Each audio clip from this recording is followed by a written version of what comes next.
Okay, maayong buntag mga ka-art. Final sketching na ron sa among tutorial. Itong luha ka bata na nag-tutor dire, nagpatudlo.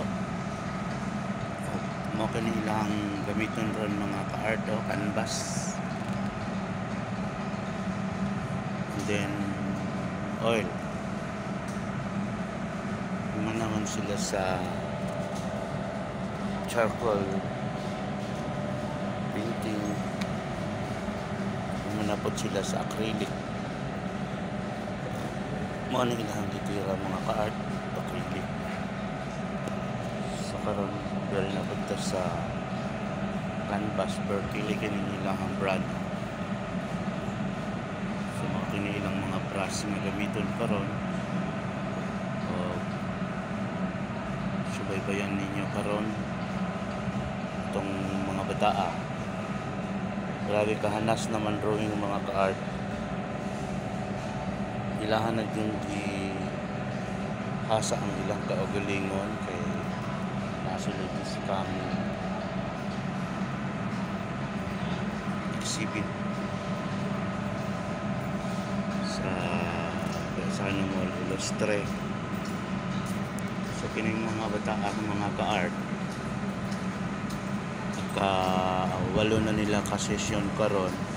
Actually uno mo lang man punta na mga ka-art, pero gitugangan mo duha kay ni-request man ang inahan aron mabansay gyud maayo. So ni karon ilahang duha ka mga kambal kani mga ka-art virtually kambal kining mga bata. So dili nato kalampason ang atong ang ilahang workshop karon dinhi sa City Gate. Dili may duol sa supermarket mga ka-art. So kung aduna may katong mga bata na talented, dili lang duol lang diri sa Mall dyan buhangin anaamay ang mutang sa buhangin mismo sa sintro gyud sa buhangin. So mga ka-art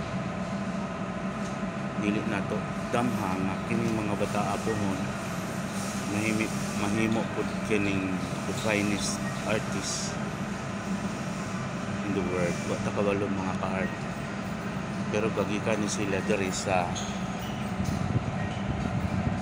amo ang buhatan diri lang sa Gaisan. So kung kinsa pa katong gusto magpa-tutor sa ilang mga anak, wala, mintras summer pa diri na aron bansay maayo ang inyong mga anak.